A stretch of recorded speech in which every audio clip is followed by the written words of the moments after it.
I came home in EUHS, California. I walked in the kitchen. I saw my mom, her back against the cupboard. She was sitting on the floor. Her head was held down in her chest. She was crying. I was an 8-year-old kid. I didn't know what was going on.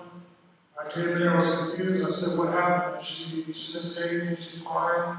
I said, "What happened?" I got very defensive, and she was just crying. So I stood up against her, and I put my back against the same cover, and I just put my head on her shoulder. And I said, I was confused, I was hurt because I started crying. I said, "What's wrong? What happened?" And my mom looked over at me. She goes, "Keith, I got to do everything by myself." And I was sitting there, but I didn't understand it. And she was crying, and I looked at her. I said, where's my dad? Why did my dad come over here and help you out?" And my mom was so young, she didn't know what she told her son. When she looked at me, she goes, "Your dad wanted nothing." She was not happy. She goes, "Your dad don't want anything to do with this. Just go and get up and go to your room." So I walked down this hall. I went into the room. I shared this bunk bed with my sister. I was looking at my body on the bottom of the bunk bed. I was just looking at my body, and I think as an 8-year-old kid, I just didn't understand how somebody, and this is what 8-year-old kids think. I was like, somebody out there made me, but he wanted nothing to do with me. So I popped up on that bottom bunk bed, and I sat up against it like this, and then I just remember hitting my head against the wall in the back of my head so I couldn't see anymore, but I never told her. What I learned in just a short period of time as I was growing up, what I learned was my mom didn't know how to love herself. She actually thought that love was coming from somebody without, but she didn't understand that real love comes from within.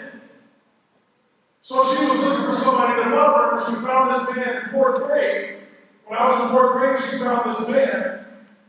Then this man ended up moving into our house, and then one day he tried to discipline me. Then we said that my mom and him ran out to Vegas and got married, and you need to listen to what I'm saying to you, and I looked down. This dude became verbally abusive. By the time I was in 5th grade, now he's in our home. He's doing drugs. He's cooking up drugs. He's selling drugs. He got a big old target on our back. He's the guy at the gas station with kids in the back of the car playing low emotions, getting you to give us money while he over here smoking it up.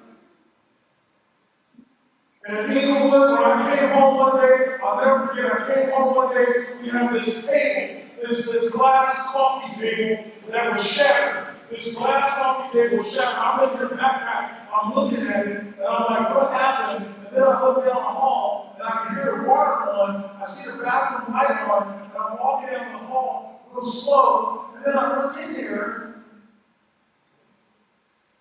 and my mom, her back and her shoulders, her arms, she all cut up.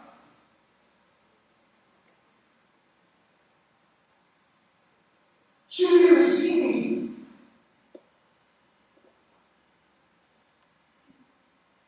I said, what happened?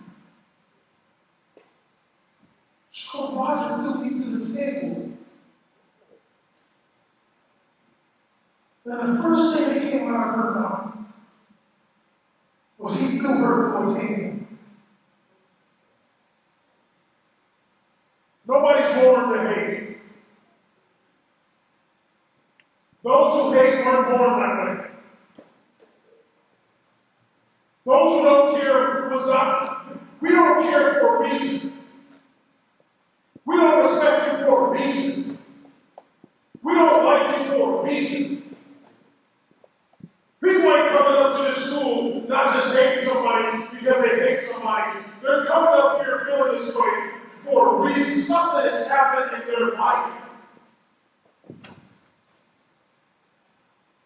When I saw my mom, I felt hate run through my veins. I hated him. But I wasn't born that way. And ladies, because she didn't know how to love herself, because fellas, she ain't met somebody who really loved her. The next thing she said to her mom was this: "Oh, don't tell my brothers. Don't tell my sisters. Gee, don't tell anybody this happened."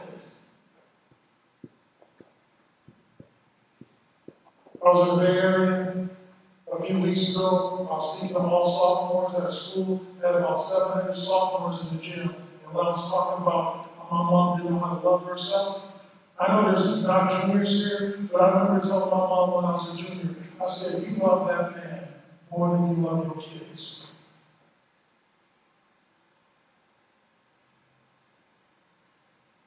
I saw a young lady about 4 weeks ago. She was on her phone the whole time, looking at everybody else's life and wondering why she feels the way she does about her own life. You know how many people I see come to school and the first thing they do before they go to this campus is they're checking the way they look?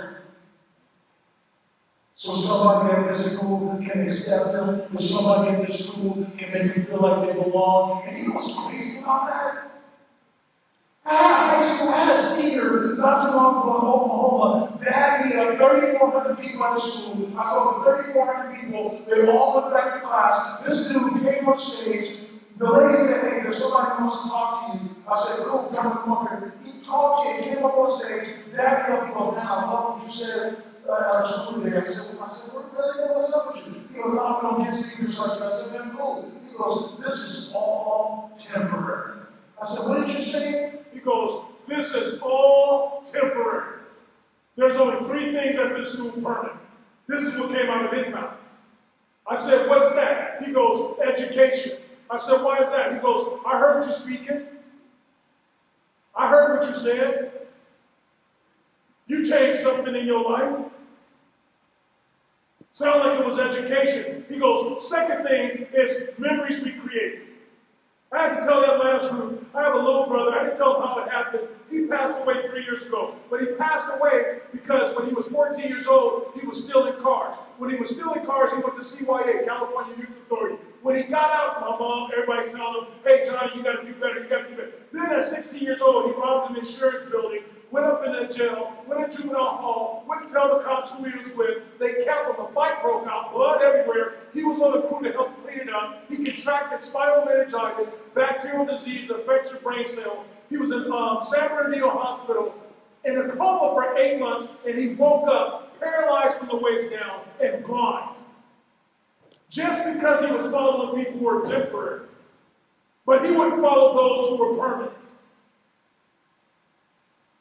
I had to tell that last group, that kid died 3 years ago. You know why he's dead? You know why I'm still here? You know the difference between him and I came up to the high school at some point, and I found something to do, which gave me something to hope for. I didn't want to come to school just like you, but hope woke me up. I said, "I don't want this life. I want something better than this. I don't want to live like this anymore." And it woke me up. And now I'm at the school, and as a freshman, now I'm hanging out with certain people, now I'm getting involved in certain things, and then over time, I was loving what I was doing, and then those I was kicking it with, the real ones, they became people that showed me all kinds of love. So every time I made a decision, the first thing that popped in my head was this: "Man, if I do the wrong thing, am I going to lose my love? If I do the wrong thing, am I going to hurt the people I love?" My brother had nothing to do, nothing to hope for, and nothing to love. So he became reckless. My mom would tell him something. He wouldn't listen. He became reckless. Now he's sitting in a coma, and we're up there talking to him. My mom quit her job. We're there, everybody's around this kid, but the people he put the dirt in with was nowhere to be found. My brother had nothing to do. He hung out with guys who had nothing to do.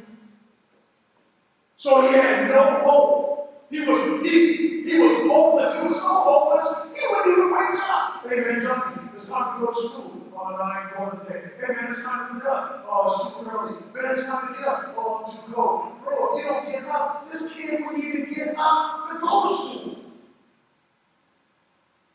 So he never got involved. He never found something he loved. When he went to that insurance building, he didn't even think about my mom. That dude didn't even think about his own mom.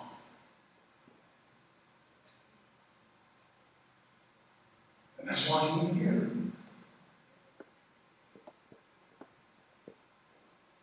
This school is trying to give you something to do, something to hope for, and something to love.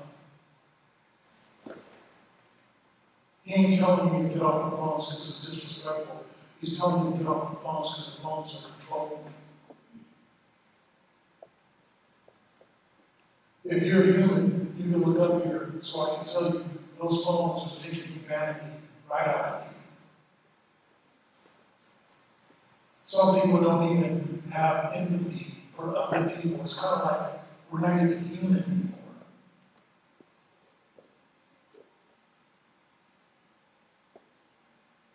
My stepdad did throw it through the table. For some reason, they kept dropping me off at the babysitter house. They kept my sister. I think they kept my sister because my stepdad saw me as his threat. Then they started dropping me off at the babysitter house, and then they started picking me up late. At first, it started off with an hour. Then an hour turned into hours. Then hours turned into a day. And then over time, the day turned into 2 days. And then I wasn't even going to school, and it turned into 3 days. And then one day I went to the babysitter, and I looked at her and I said, when's my mom coming back? And that lady had to look me in the eyes and say, your mom ain't coming back for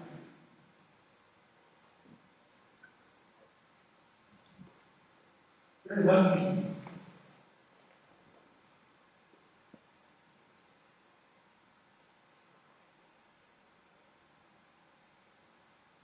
When I came into school today, I was on the cart with this kid, this man named Jeff. And you know, the cool thing about him is that when he was running around, he don't know me, and I don't know him, but when he was going around, there were some kids with their heads kind of down, and there's some people just trying to make it to the school. And I'm going to say this to all the freshmen in here. I'm so proud of you that you made it to school today. Because it ain't easy.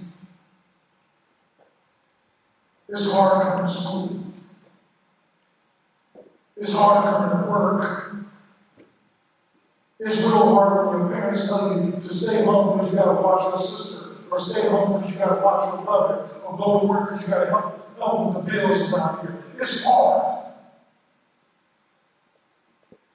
It's hard when you're listening to people yelling. It's hard when you don't have everything you need in your life. It's hard when you come to school and you see other kids having something that you don't have, but you made it to school today. So I want to say to class of 27, thank you for being here. Well, that man I was on the cart with, he believes. He was helping kids. Kids' heads was down, and when he said something, he just said something to them, and then their head would pop up, and then he'll either give them knuckles or he'll dab them up, or he'll say something to make a kid smile. And he was doing that all throughout the school. And he was like a light. He was like a light. He was just. But he believes. People ask me all the time, what's going on? What's wrong with the country? You speak to all these students. And the first thing I say is this. People have stopped believing. We don't believe that there's good people anymore. But I saw one this morning. That babysitter, you know what she did? She so happened to have an elementary school across the street from her house. She went in there, took me in there, and acted like I was her son. She lied to him. She goes, oh, this is my son. She enrolled me in school. They did all these placement tests on me, but then they found out I couldn't read. So then they started investigating. So they're about to put me in foster care. And a few days later, I thought I was supposed to go to school. She goes, "You're not going to go to school today." And then I heard her, I was in the hallway, and I could hear her on the phone with my mom. And I heard her say this: "Vicky, I know you don't want him."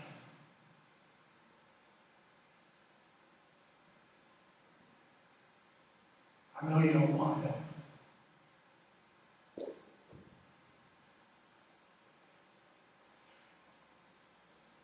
You know how many kids I meet that hate being here because they feel like they live a life when nobody wants them.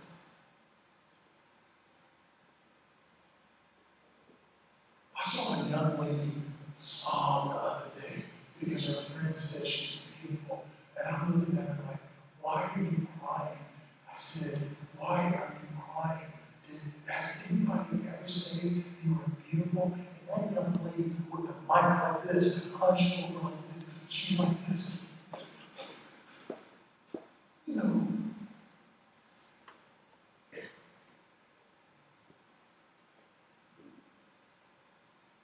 And the only reason why some of you got smiles on your face is because you ain't living that life. Somebody is.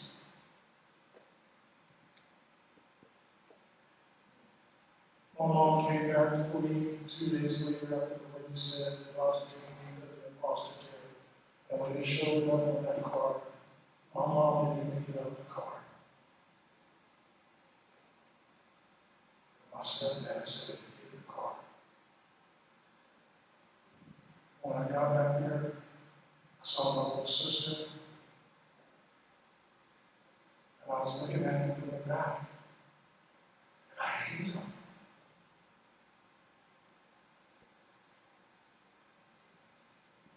He was beating on my mom so bad. And you can hear them fist fighting. My sister and I shared with them. You can hear them falling up against the wall. You can hear them fighting. Then they get quiet. And then you can hear her crying. And then you can hear my stepdad go, "Vicky, I'm sorry." Then he would leave, and he wouldn't come back for days. He was so hooked on drugs, that dude would leave, wouldn't come back for days. And the sad part about it is this: he would cut his arm off for drugs, but he didn't have to do that because he kept beating on us. And kids in the school is living this life. And people think something's wrong with this kid. Like, why is he so mean? Why is this guy so disrespectful? Why doesn't he care? They don't follow what we say. They follow what people do. I didn't want to ever get married because I thought I would beat on my wife. I never wanted to have kids. It took me forever. I said I never want to have kids because deep down inside I thought I would walk out on them. But this is what I saw. He beat her so bad one time that I had to leave my sister, and I jumped in that room, and I said, "Man, if you want to fight somebody, you can fight me." And we fought. And when we were done fighting, my mom looked at me and said, "To me, why are you here starting trouble?"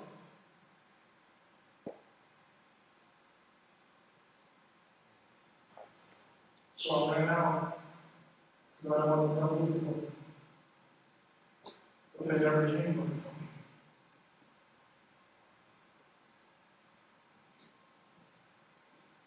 Freshmen, I truly don't think about that man anymore. But I'm want to tell you why I'm here. I want to say this to all of you. I'm scared to get up here and speak to you. I'm scared to tell you about what I'm telling you. I'm scared that some of you think I'm lying. I'm scared that some of you won't listen because I don't look like you. I'm scared that some of you guys think, oh, this is not really happening. And I am scared. I'm telling you as a freshman right now, it's okay to be scared. I was scared when they dropped me off. I was scared when we lived in a hotel. I was scared when we lived in the car. I was scared as a freshman to come up here and say, when I was a freshman, we don't have lights in our apartment. I'm scared that I'm going to get dressed at a gas station. I'm telling you right now, it's okay to be scared. But don't quit. My sister quit in 8th grade. My little brother quit in 8th grade.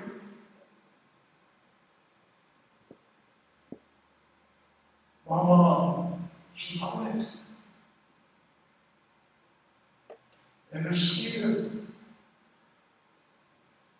I'm scared to tell you this, but I gotta tell you. I am here because we're trying to put some tools in your tool belt for life. Because we want you to be able to build something for yourself.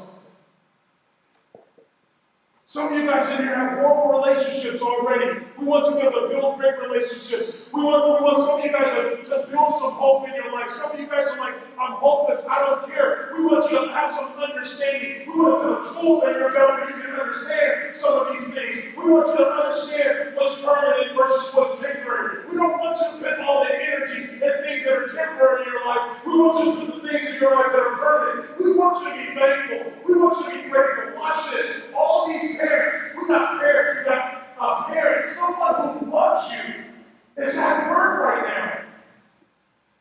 My mom used to go to work at a job, and a job split were just over broke. And she had a car that she bought, and my stepdad had it. He would tear it up, he would do all these things. And when she said, come pick me up from work, this man wouldn't even pick her up on time. So then she'll do 2 shifts, 16 hours. 16 hours? And he still wouldn't pick her up on time.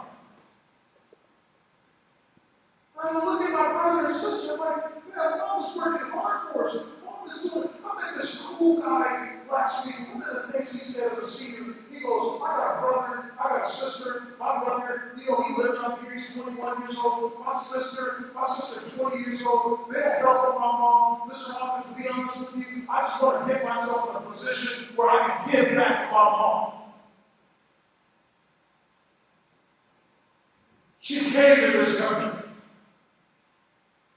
because she wanted something better for us. And my older siblings is all about themselves.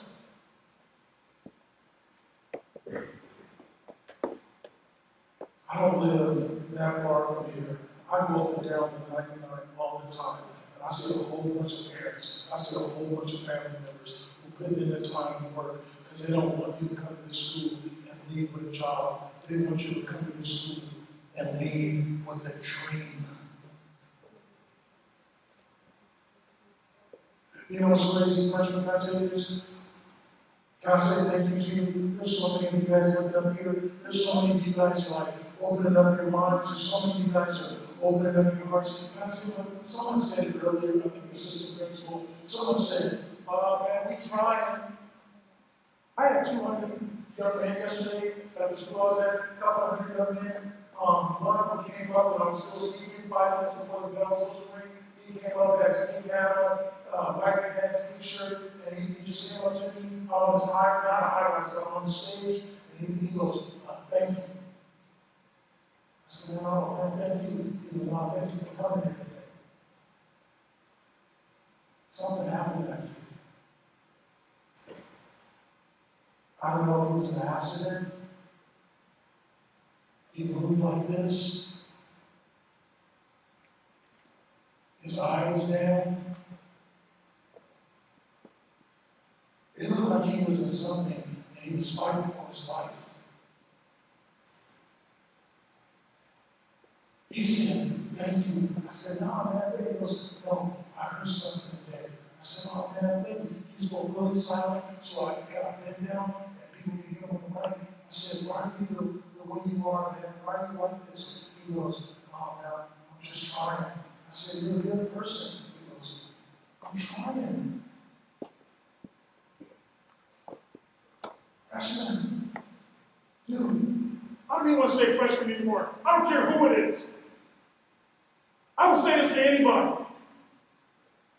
If you just did what this kid is doing, if you just tried.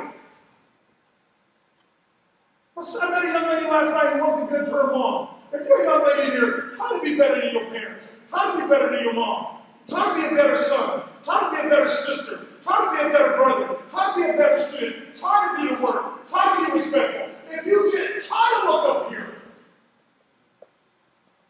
If you just try, you will walk out of here and your life will change. My stepdad is sorry, but he never changed. Sorry doesn't change behavior. My little brother used to say sorry. Sorry doesn't change behavior, only actions. Freshmen, let me say this again. Sorry don't change behavior, only actions. So I will say this to you guys. If you feel like you've got a real friend in the last 4 or 5 months, maybe you came from with the middle school, if you finally feel like you locked in with a real friend, whenever you have a problem with her, whenever you're going through something with him, I would say this, don't be sorry to that person, be better. Because you're not sorry, you're a better person. Don't be sorry to your family. Your family is permanent. Be better. The other day I said to an audience, I said, your parents love you. And one kid thought it was funny in the back. He goes, no, I said, raise your hand if you think your parents love you. All these hands went up. So many hands went up, you couldn't see the hands that didn't go up. And then the kid in the back yells this out because he thinks it's funny. No, they don't. Then later on, one of the teachers came to me, I love what you said today, but I'm so sorry for what this young man said. I said, you know why he said that? She goes, he's that kid. I said, no. You know why he said that? Because he ain't never been a parent. You hear what I'm saying about my mom? You know what I heard about my mom? She loves me. She just don't know how.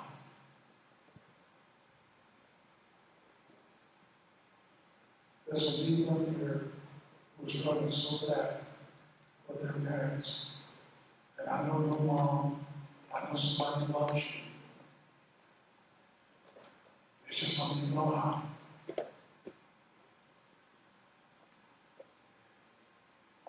Please don't forget those people. They struggle. Ever since I walked up here, you've been so good to me. Ever since I've been up here, even if you don't like what I'm saying, you've shown me respect. Ever since I've been here, people have been so accepting of me. I've met so many people in the last 3 hours at the school, but I have to ask you a question. Everybody here, why are you guys being so good to me, but you're so critical of yourself? You do one thing wrong, you're critical. You get mad at me because you made a mistake. You won't let the old you go. Some of you guys want to change. You realize I'm at the high school. I don't want to be like I was at the middle school. I want to be a better person. But I'm telling you this right now. Some of you don't let it go. And it's not you. It's this thing called self-doubt. 2 things inside every person. One is called courage. The other one's called self-doubt. I talked about courage. Here's self-doubt. Self-doubt don't want you looking up here. Self-doubt doesn't want you to connect with anything that I'm saying. Self-doubt knows this. If you connect with what this guy is saying, there'll be a sense of value. If there's a sense of value, there's respect. You will value yourself. You will value other people. You will respect other people. You will respect yourself. Here's what I learned about self-doubt. Freshmen, it will never tell you the truth. You're not smart enough. You're not good enough. You're too small. You're too big. Why would you try? Why would you care? You know what's crazy about it? It wants you to compare yourself with other people. Look at all these other people at the school. Look at you. Look at you. They have you comparing your body, your makeup, your hair, your clothes. They break it down. They have you comparing your life, your parents, the person who care about you. They have you comparing your race, your gender, your background, your culture. And you know what's crazy, freshman? Every time you compare yourself to somebody gonna start thinking you're better than other people. You know why this class means something to me? Because I got a freshman at home. There'll never be another class in the school like the class of 27 because you're a part of it. And I heard the principal last assembly go, "Oh, you guys are the future." No, you guys are now. Today was the future. 6 months ago, when we talked about this date, it was the future. My son struggles. He wants people to like him. He wants people to accept him. He wants people to make him feel like he belongs. So that's why I'm looking at this class. That's why I'm looking at you in the eyes right now. And that's what I'm saying to you. It is not easy coming to a high school. It is hard. But his brother, as a senior, told him when he was in 8th grade, he said this in the car when I was driving home from the jail. He goes like this, Brendan's like, "Yeah." He goes, "When you get to the high school, everybody knows you play sports." He goes, "Yeah." He goes, "More than likely, you're going to start on the varsity basketball team." He goes, "Yeah." He goes, "Brendan, if you go to school thinking you're better than other people, people won't like you." And I'm looking at my 8th grader, and I'm driving, and I'm looking back there, and he's like this. I said, "Brendan, you know why Jalen told you that?" He goes, "Not really." I said, "Jalen, why didn't you tell him?" He goes, "Because at school, I see people walking around thinking they're better than other people, and people don't like them." And freshmen, you see it. You see seniors, certain people thinking they're better. You see juniors, certain people thinking they're better. You see sophomores, certain kids thinking they're better. And you know you see it in your freshman class, but nobody's going to see it.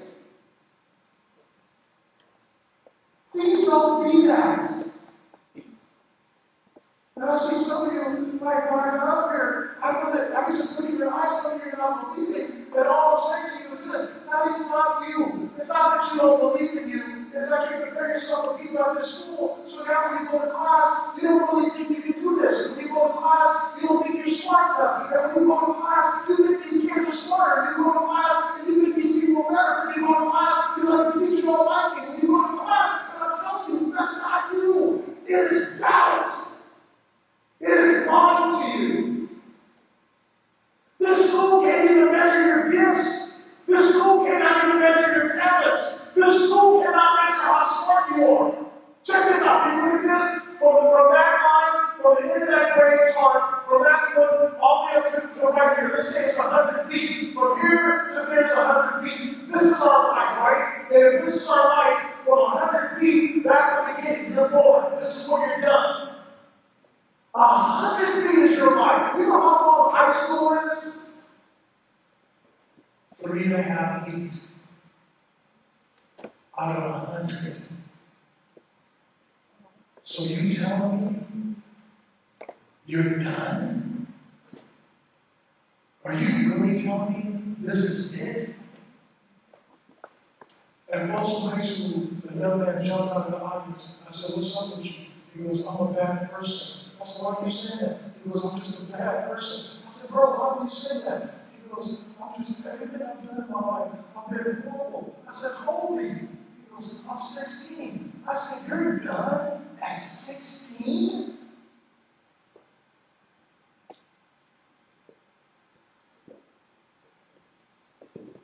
All of you have a gift. Please know this much. Just self-doubt knows what I'm saying. All of you have a gift. All of you have talent. All of you are my guys right in front of you. The kid I give that speaker to, y'all going to do great things with your life. And 98% of it is going to be after you leave this school, after you graduate. You're amazing, you're incredible, you're gifted. The first assembly I told them this: what we need is what we become. You're amazing, you're gifted, you're not perfect, you make mistakes. If you're not making mistakes at this high school, you are not learning. Principal get up here, kids are talking, made a mistake. Principal get up here, people are laughing, they made a mistake. If you were ever considered a bad person, you can look on up here, because I'm going to tell you this. What makes them bad? Oh, they don't listen, they don't turn the work in, they've been fighting, they'll cuss you out, they have all this attitude. Somebody wanted to cuss me out. This young lady will cuss you out. Hey, that's not a bad person, that's a bad habit. What about Paul's fighting? That's not a bad kid, that's a bad habit. What about Paul's attitude? She's not a bad person, she has this bad habit, but you've been calling her bad for so long, they're starting to believe it. How do you know? They used to call me bad. And I used to believe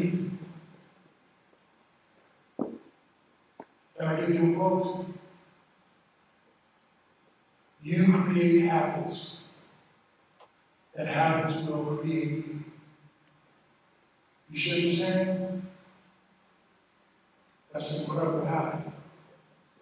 You receive that spirit? That's an incredible habit. I went to shake his hand the other day, and he did this.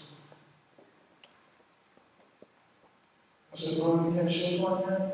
He goes, "I want to shake your hand." He feared me. I'm not saying he was scared. I'm not saying he feared me like this. I'm saying that he came up with false evidence that appeared real about me, so he didn't even want to touch my hand. But I've already been rejected. And I realized the rejection was temporary. Before you leave here today, we had something like this in Southern California in my high school.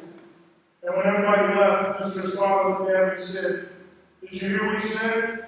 I said, "Yeah, man, I got to get to class." He goes, "Turn around when I'm talking to you." I said, "Mr. Squad, I got to get to class." He goes, "Why you have so much attitude?" And I just turned around and said, "Why y'all keep picking on me?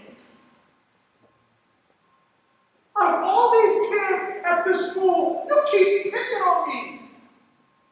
He goes, "You're living in fear." I said, "Mr. Smiley, you don't even know how I got to school. I barely made it here.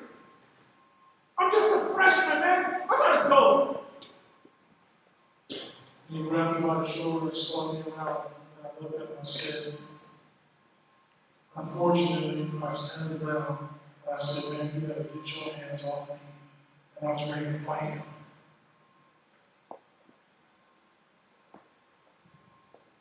And I remember him backing up. And he said, "You're living in fear. False evidence appearing real." And he said, "Keith, I am not your enemy." I felt like crap because he was a cool teacher and everybody liked him. And I looked at him and he goes, "I was sending you back to class. But before I send you back to class," he said, "I'm not your enemy. These staff members don't get paid enough to teach you. I'm not the enemy." And that good man pulled up his sleeve, showed me his arm, and he goes like this. He goes, "People of different race, different culture, different background is not your enemy.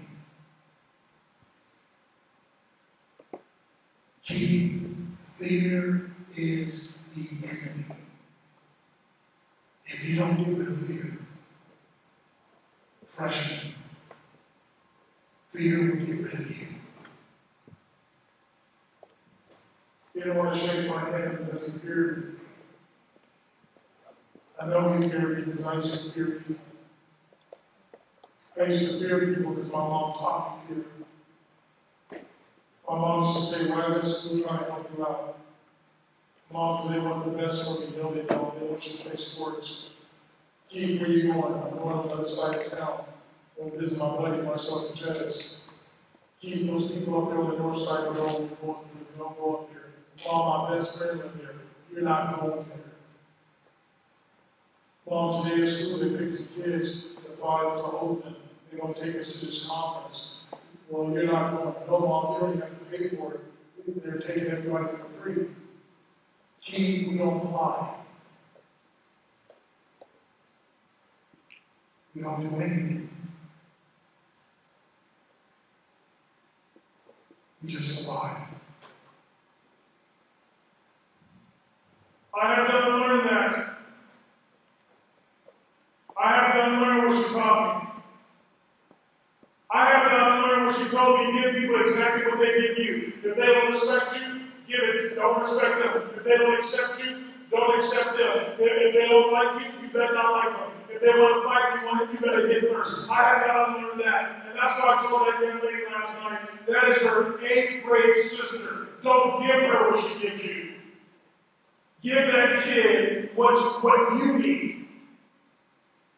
So as a freshman, that's what I started doing.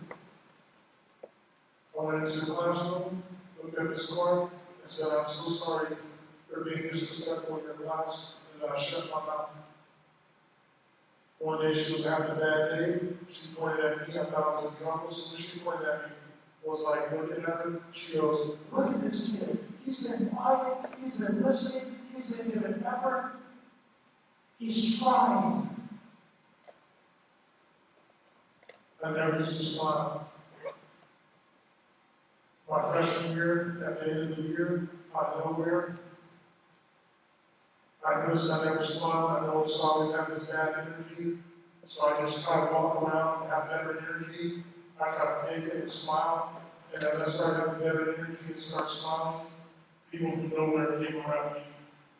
People I'd never seen before, and I was looking at them like, where have you been all my life? And they've been looking at me like,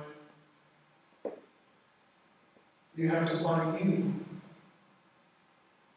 before we can find you. Young lady came out of the audience the other day. She goes, you have no idea how hard it is to find friends at this school.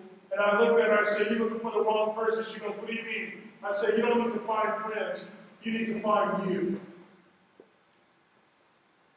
I see some freshmen looking around. I see some young ladies looking around. And obviously they're thinking about the comment I made.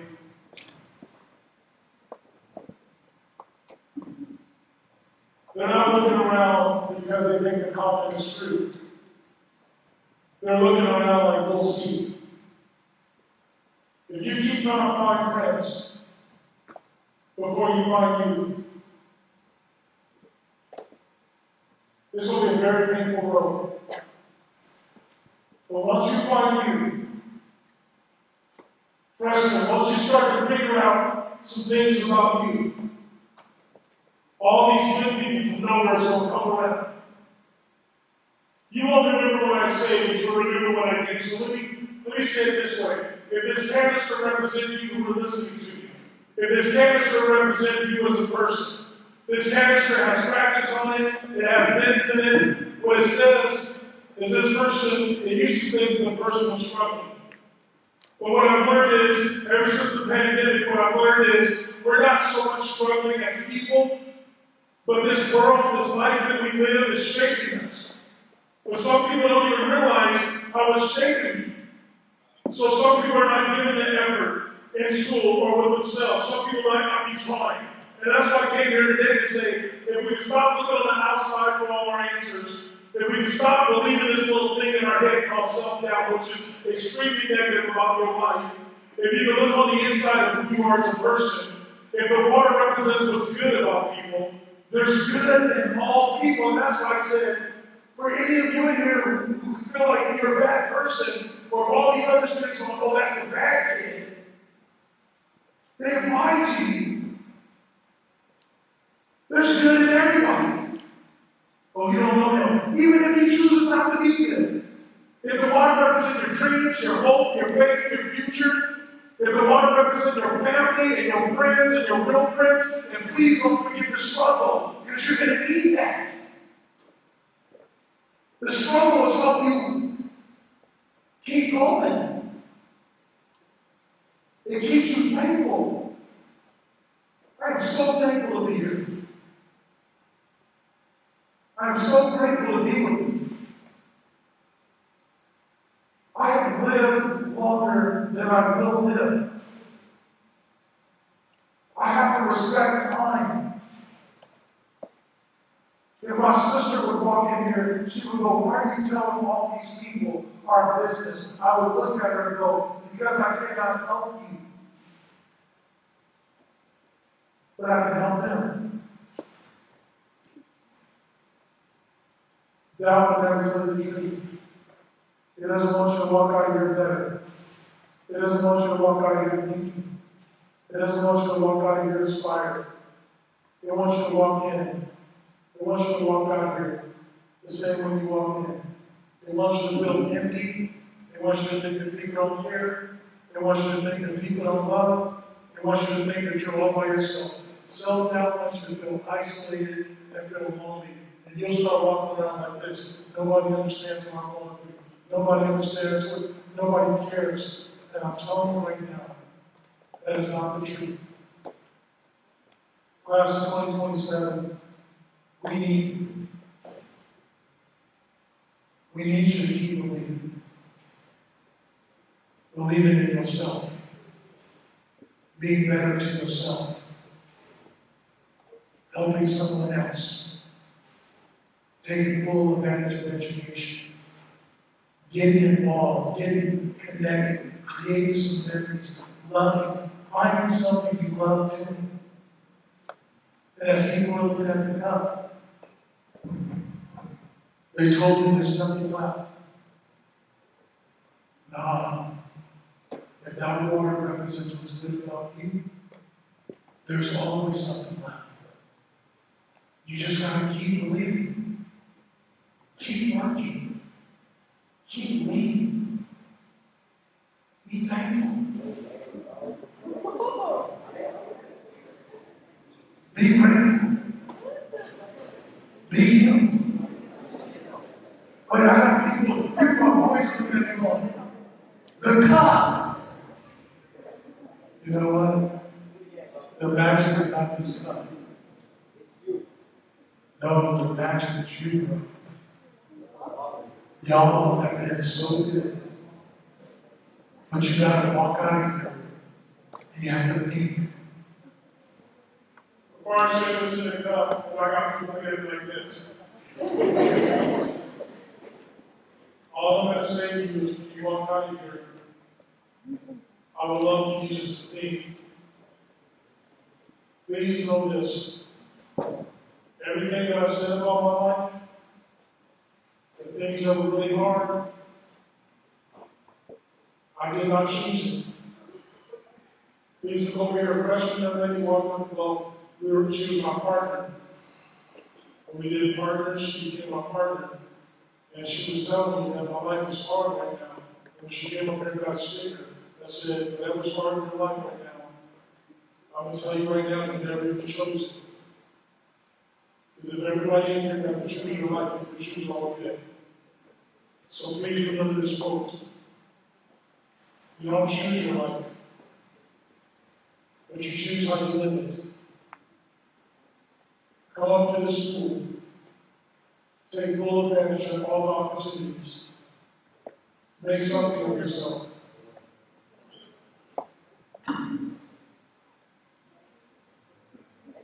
And keep believing. Okay, clap once. Sorry, clap once. Clap twice. So often over time, I just want to say this. Can you please do exactly what I say? A sixth grader said, they don't follow what you say, they follow what you do. I said, we're going to prove them wrong. So all of you, let's prove them wrong. Please do exactly what I say. Here we go. A little participation. Put your right hand over there just like this. All of you have on the other. Good. Start going like this. We got to see you over there going. Go back this way. Now, fellas, go this way. Now look over here, watch this. Real quick, get right in your chin. Cool. Now do this real quick. Watch this. Is that your chin? Is that your chin? If that's your chin, that's some serious stuff. We call this the chin. This is the chin. This is the chin. Hands down, clap once. Here, this is my new one. What? This is my new one. Why are you following me? Hands down. You heard a lot of things today. But the sixth grader saying this. Mr. Keith, yes. When they walk out of those doors, most of these kids, they won't follow what you say. They just won't follow what people do. And that's why I'm looking at you going, leave yourself. Do what you need to do to be successful.